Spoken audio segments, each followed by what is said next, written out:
ധന്യനായി പ്രഖ്യാപിക്കപ്പെട്ട നമ്മുടെ തിയോഫിൻ അച്ഛനെ പരിചയപ്പെടാൻ എനിക്ക് അവസരം ഉണ്ടായിട്ടില്ല.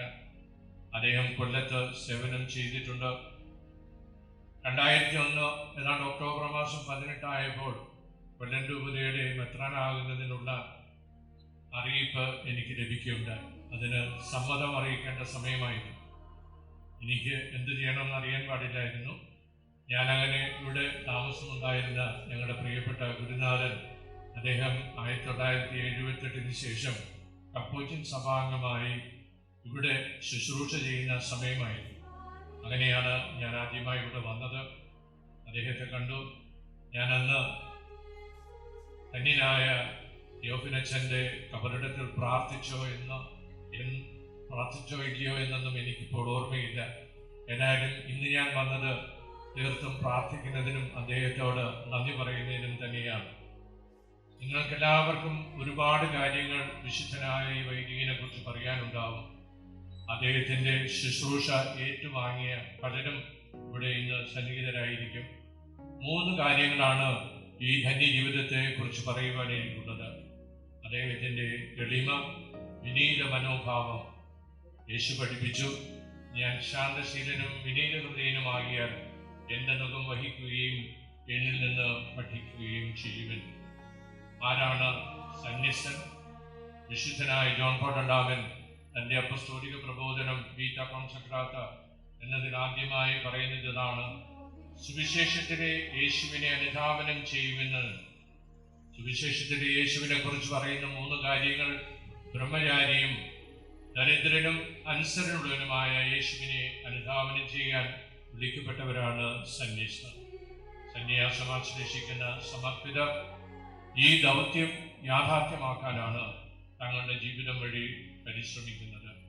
യേശുവിനെ അനുനിമിഷം അനുധാവനം ചെയ്യുക, യേശുവിൻ്റെ പ്രതിരൂപമായി പരിണമിക്കുക, അതത്രേ സന്യാസം. യേശുനാഥൻ എത്രമാത്രം വെളിപ്പെട്ടുവെന്ന് സുവിശേഷം സാക്ഷ്യപ്പെടുത്തുന്നുണ്ട്. അന്ത്യത്താഴവേളയിൽ ഈ ശിഷ്യന്മാരുടെ പാദങ്ങൾ കഴുകുന്നു. ബെത്ലഹേം മുതൽ കാൽവരി മല വരെ എളിമയുടെയും ലാളിത്യത്തിൻ്റെയും വിനയത്തിൻ്റെയും ജീവിതം ആശ്ലേഷിച്ച വ്യക്തിയാണ് യേശുനാഥൻ. അവിടുന്ന് പഠിപ്പിച്ചു, സ്വർഗസ്ഥനായ പിതാവ് പരിപൂർണനായിരിക്കുന്നത് പോലെ നിങ്ങളും പരിപൂർണരായിരിക്കുമെന്ന്. സന്യാസം ആശ്ലേഷിക്കുന്നത് സ്വന്തം ജീവിത വിശുദ്ധി നേടാൻ തന്നെയാണ്.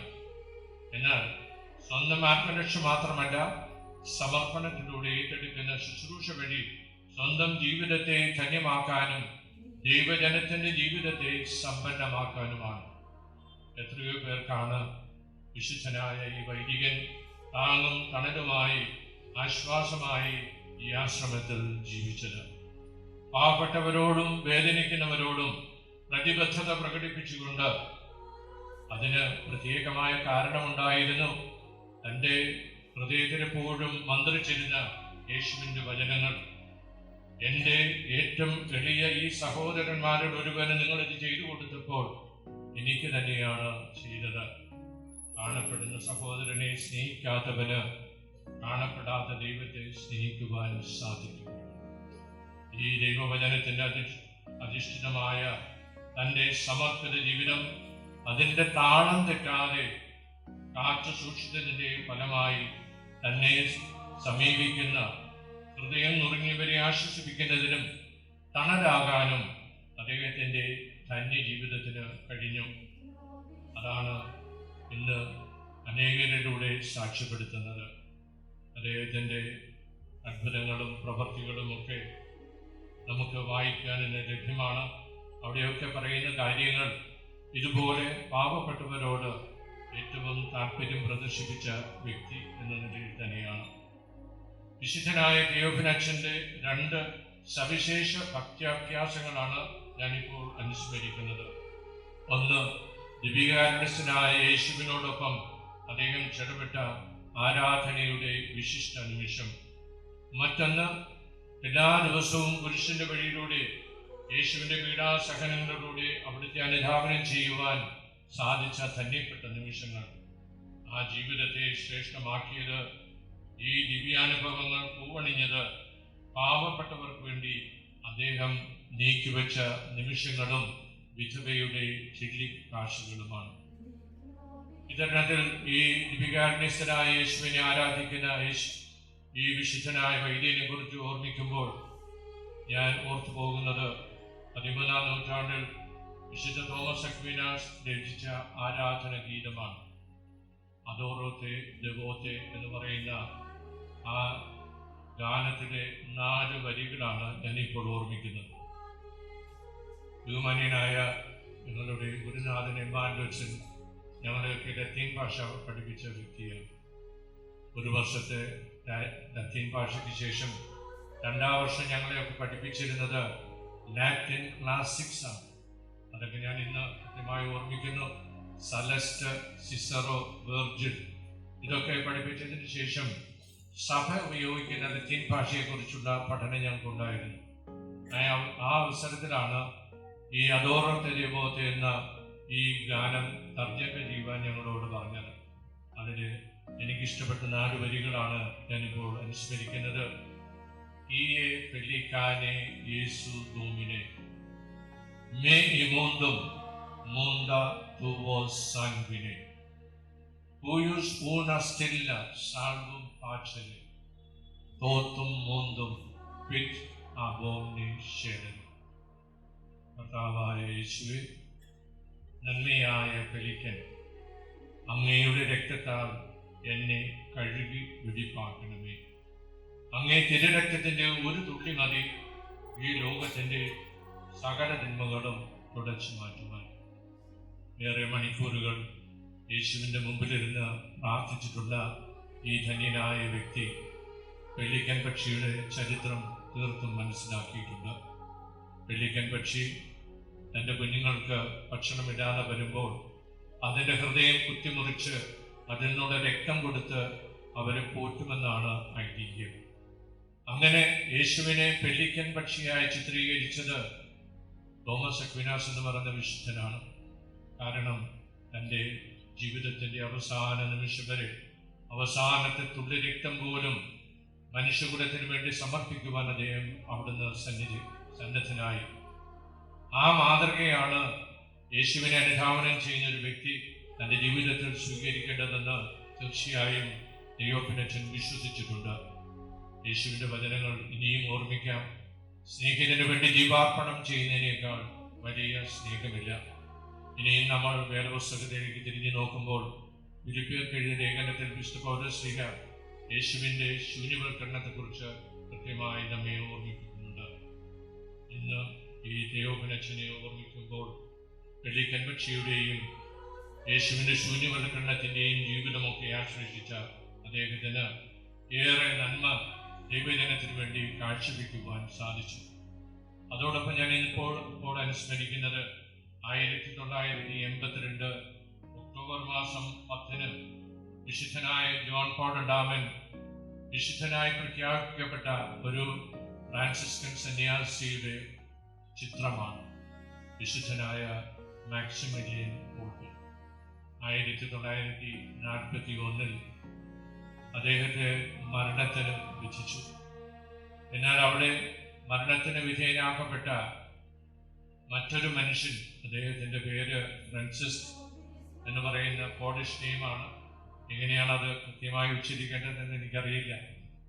അദ്ദേഹം നിലവിളിക്കുകയുണ്ടായി, എനിക്ക് എൻ്റെ ഭാര്യയും മക്കളുമുണ്ട്, അവരെ തിരിച്ചു ചെന്ന് കാണണമെന്നുള്ള ആഗ്രഹമുണ്ട് എന്ന് പറഞ്ഞ് ഉറക്കെ നിലവിളിച്ചപ്പോൾ ആ മനുഷ്യന് വേണ്ടി മരിക്കാൻ തയ്യാറാണെന്ന് മാക്സിമിലിയൻ കോൾബെ പറയുകയുണ്ടായി.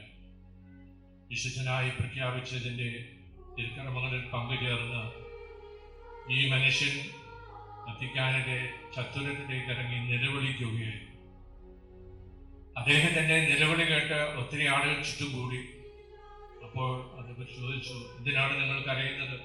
സഭയിൽ നിന്ന് ഒരു വിശുദ്ധനെ പ്രഖ്യാപിച്ചിരിക്കുകയാണല്ലോ എന്ന് പറഞ്ഞപ്പോൾ ആ മനുഷ്യൻ പറഞ്ഞു, അദ്ദേഹം എനിക്ക് വേണ്ടിയാണ് മരിച്ചത്, എൻ്റെ കുടുംബത്തിന് വേണ്ടിയാണ് മരിച്ചത്. പ്രിയമുള്ള സഹോദരരെ, നമുക്കെല്ലാവർക്കും അറിയാം, സഹോദരന് വേണ്ടി ജീവൻ ബലികഴിക്കുന്നതാണ് യേശു പഠിപ്പിച്ച ഏറ്റവും ആത്മാർത്ഥമായ സ്നേഹം.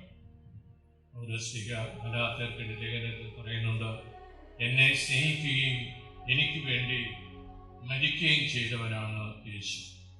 നമുക്ക് ഓരോരുത്തർക്കും വേണ്ടി മരിച്ച യേശുനാഥനെ സാക്ഷ്യപ്പെടുത്തുന്നതിന്, ആ ജീവിതം ആശ്ലേഷിക്കുന്നതിന്, ആ ജീവിതത്തിൻ്റെ മാതൃക സമൂഹത്തിന് സമ്മാനിക്കുന്നതിന് ഏറ്റവും നല്ല രീതിയിൽ മാതൃക നൽകിക്കൊണ്ട് കടന്നുപോയ വ്യക്തി തന്നെയാണ് ഇന്ന് നാം ആദരിക്കുന്ന ധന്യനായ യോഹന്നാൻ. അദ്ദേഹത്തിന് പല സിദ്ധികളും പ്രവചനപരവും ഉണ്ടായിരുന്നെന്ന് ഏറെ വിശ്വാസികൾ സാക്ഷ്യപ്പെടുത്തുന്നുണ്ട്. കൊച്ചു ത്രേസ്യയെ പോലെ തനിക്ക് ലഭിച്ച ഈ അനുഗ്രഹങ്ങൾ നമുക്ക് സമ്മാനിക്കാൻ ധന്യനായ പുരോഹിത ശ്രേഷ്ഠൻ എപ്പോഴും സന്നദ്ധനാണ്. ഒരുപാട് വ്യക്തികൾക്ക് ആശ്വാസം പകർന്ന് അദ്ദേഹം നമുക്ക് ഓരോരുത്തർക്കും കർത്താവിൽ നിന്ന് ആവശ്യമായ അനുഗ്രഹങ്ങൾ സമ്മാനിക്കും. ഈ തിരുക്കർമ്മങ്ങളെ സംബന്ധിച്ച് തിരിച്ചു പോകുമ്പോൾ എൻ്റെ മനസ്സിലുദിക്കുന്ന ഒരു ചോദ്യം ഇതാണ്: ഇതെല്ലാം ഒരാഘോഷമായി അവസാനിക്കുകയാണ്? ദൈവജനത്തെ ശുശ്രൂഷിച്ച യോഹന്നാൻ എനിക്ക് തോന്നുന്നത് യോനാ പ്രവാചകന്റെ ദൈവത്തെക്കുറിച്ചുള്ള നിർവചനം മനഃപാഠമാക്കിയിട്ടുണ്ടെന്നാണ്. യോന എഴുതിയിരിക്കുന്നത് ഇങ്ങനെയാണ്: അവിടുന്ന് ദയാലുവും കാരുണ്യവാനും ക്ഷമാശീലനും സ്നേഹനിധിയും ശിക്ഷിക്കുന്നതിൽ വിമുഖനും. ദയാലുവും കാരുണ്യവാനും ക്ഷമാശീലനും സ്നേഹനിധിയുമായ യോഹന്നാന് നമ്മളെല്ലാവരും കൂടെ നൽകിയിരിക്കുന്ന പുതിയ പേര് മനുഷ്യ സ്നേഹി എന്നാണ്. സ്നേഹിക്കുവാനുള്ള ദാഹം ഇനിയും ബാക്കി നിൽപ്പുണ്ട്.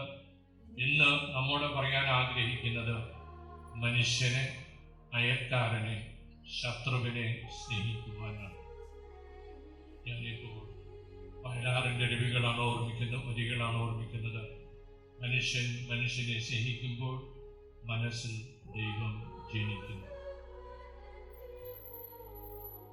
അന്യന് ആശ്വാസമായി തീരാൻ ഉള്ള പരിശ്രമമായിരിക്കണം നമ്മുടെ ഓരോരുത്തരുടെയും ക്രൈസ്തവ ജീവിതം. അദ്ദേഹത്തിൻ്റെ ജീവിത മാതൃക നമ്മെ ഓരോരുത്തരെയും എന്നും പ്രചോദിപ്പിക്കട്ടെ എന്ന് തന്നെയാണ് എൻ്റെ ആശംസയും പ്രാർത്ഥനയും. എൻ്റെ പ്രിയപ്പെട്ട അപ്പോച്ചിൻ സഭാംഗങ്ങളെ ഒരു രീതിയിലും വിസ്മരിക്കുവാൻ പാടുള്ളതല്ല. കേരളത്തിൽ ആദ്യമായി കൊല്ലത്ത് ഹില്ലേരിയിലാണ് ഈ സന്യാസ സഭ സ്ഥാപിതമായത്. ഞാൻ ഏറെ സ്നേഹിക്കുകയും ബഹുമാനിക്കുകയും ആദരിക്കുകയും ചെയ്യുന്ന ഒത്തിരി കപ്പൂച്ചിൻ സഭാംഗങ്ങൾ ഇവിടെയുണ്ട്. കുറേ പേരെല്ലാം കർത്താവിൻ്റെ സന്നിധിയിൽ അവരുടെ സമ്മാനം വാങ്ങുവാനെ കടങ്ങിപ്പോയിട്ടുണ്ട്. ഇന്ന് രൂപതയുടെ ആത്മീയ സ്രോതസ്സായിട്ട് തന്നെയാണ് ഈ കപ്പൂച്ചിൻ സഭ പ്രവർത്തിക്കുന്നത്. നാളിതുവരെ നിങ്ങൾ ഓരോരുത്തരും ചെയ്ത ശുശ്രൂഷകൾക്ക് കൃത്യമായി തന്നത് നന്ദി അർപ്പിക്കുന്നു. ഇനിയും പുതിയ ഉണർവോടെ തേജസ്സുറ്റ ശുശ്രൂഷ കാഴ്ചവെക്കാൻ ധന്യനായ യോഹന്നാൻ നിങ്ങളെ ഓരോരുത്തരെയും പ്രചോദിപ്പിക്കട്ടെ എന്ന് തന്നെയാണ് പ്രാർത്ഥന. നിങ്ങൾക്ക് എല്ലാവർക്കും അറിയാം, കേരളത്തിൽ ഏറ്റവും പ്രസിദ്ധമായ ഒരു നാടക ഗ്രൂപ്പായിരുന്നു അസിസി ആർട്സിൻ്റെ ഗ്രൂപ്പ്. എത്രമാത്രം സന്ദേശമാണ് സമൂഹത്തിന് നൽകുവാൻ ഈ ആർട്സിന് സാധിച്ചതെന്ന് നിങ്ങൾക്ക് എല്ലാവർക്കും അറിയാം. അവസാനമായി ഒരു ചെറിയ കാര്യം കൂടി സൂചിപ്പിച്ചുകൊള്ളട്ടെ. ജീവിത സായാഹ്നത്തിലെത്തിയിരിക്കുന്ന എനിക്ക് പലപ്പോഴും സന്യാസം, കപ്പൂച്ചിൻ സഭ മാത്രമല്ല എല്ലാ സന്യാസഭകളെയും കുറിച്ച് ഒരാകുലത കടന്നു വന്നിട്ടുണ്ട്. അതിതാണ് ആധുനികത എത്രമാത്രം നമ്മുടെ സമൂഹത്തെ ബാധിക്കുന്നു. ഇനിയും ഫ്രാൻസിസ്കൻ ആത്മീയതയിൽ വെള്ളം ചേർക്കപ്പെടുന്നുണ്ടോ എന്ന് ചിന്തിക്കുന്ന ഒരു വ്യക്തി കൂടിയാണ് ഞാൻ. മിസ്റ്റർ ഫ്രാൻസിസിന്റെ ജീവിതം ആശ്ലേഷിച്ച് അത് സന്യാസം സമുന്നതമായ ദൈവവിളിയാണെന്ന് വിശ്വസിക്കുന്ന എനിക്ക് തീർച്ചയായിട്ടും സന്യാസ സഭാംഗങ്ങളെ കുറിച്ച് ഒത്തിരി സ്വപ്നങ്ങൾ തന്നെയാണ് ഇനിയും അവശേഷിക്കുന്നത്. പ്രിയമുള്ള കപ്പൂച്ചിൻ സഭാംഗങ്ങളെ, നിങ്ങളുടെ വസ്ത്രത്തിനും പെരുമാറ്റത്തിനും വചനപ്രഘോഷണത്തിനും വലിയ വില കൽപ്പിക്കുന്ന സമൂഹമാണ് കേരളത്തിലുള്ളത്. ഇത്രയും ദൈവജനം വന്നിരിക്കുന്നത് ഈ ധന്യനായ അച്ഛനെ മാത്രം ആദരിക്കുവാനല്ല, നിങ്ങളെ ഓരോരുത്തരെയും ആദരിക്കുന്നതിന് തന്നെയാണ്. നല്ല ധ്യാനഗുരുക്കന്മാരും കൗൺസിലിംഗ് വിദഗ്ധരും നല്ല കുംഭസകാരക്കാരും പണ്ഡിതരും പരിശുദ്ധിയുള്ളവരും ബോബിയച്ഛനെ പോലുള്ള മിസ്റ്റിക്കുകളും എനിക്ക് അച്ഛനെ കാണുമ്പോൾ തോന്നുന്നത് ഗുരു നിത്യചൈതന്യ എരി വരുന്നു എന്നതുകൂടിയാണ്. അതുപോലെ തന്നെ പലരുടെയും പേര് പറയാൻ ആഗ്രഹമുണ്ട്. ഞങ്ങളുടെ കോളേജിൽ പഠിച്ച കോളേജിന്റെ താരങ്ങളായി പ്രശോഭിച്ച വൈദികരുണ്ട്. അങ്ങനെയുള്ള നിങ്ങളെ ഓരോരുത്തരെയും കാണുമ്പോൾ നിങ്ങൾ ഇനിയും ഈ സമൂഹത്തിന് ഒത്തിരി നന്മകൾ കാഴ്ചവെക്കാനുണ്ട്. അത് ചെയ്യുന്നതിന് ഈ ആഘോഷങ്ങൾ നിങ്ങൾക്ക് പ്രചോദനമാകട്ടെ. വിശുദ്ധനായി ഒരു കാലത്ത് പ്രഖ്യാപിക്കപ്പെടുന്നതുവരെ അദ്ദേഹം ധന്യനായി അറിയപ്പെടും. യോഹന്നച്ചന്റെ മാതൃകയും ജീവിത ലാളിത്യവും അദ്ദേഹത്തിന്റെ വിശുദ്ധിയും ദിവ്യകാരുണ്യനാഥനായ യേശുവിനോടുള്ള ആഴമായ വിശ്വാസവും സ്നേഹവും പുരുഷന്റെ വഴിയിലൂടെ അദ്ദേഹത്തെ അനുധാവനം ചെയ്ത ആ വ്യക്തിത്വം നമുക്കെല്ലാവർക്കും ഈ പ്രത്യേകിച്ച് നമ്മുടെ പ്രിയമുള്ള കപ്പുച്ചൻ സഭാംഗങ്ങൾക്ക് എന്നും പ്രചോദനമായി ഇരിക്കട്ടെ. നിങ്ങളുടെ നല്ല പ്രവർത്തികൾ കൊണ്ട് ഈ വിശുദ്ധനെ കൂടുതൽ ലോകത്തിന് അറിയപ്പെടുവാൻ കാരണമാകും എന്ന് തന്നെയാണ് എൻ്റെ വിശ്വാസം. എല്ലാവർക്കും ഇന്ന് ഈ കർമ്മങ്ങളിൽ പങ്കുചേരുന്ന എല്ലാവർക്കും വിശുദ്ധനായ ധന്യനായ തിയോഫിലച്ചന്റെ മാധ്യസ്ഥം വഴി ഏറെ നന്മകൾ ലഭിക്കട്ടെ എന്ന് ആശംസിക്കുകയും പ്രാർത്ഥിക്കുകയും ചെയ്യുന്നു.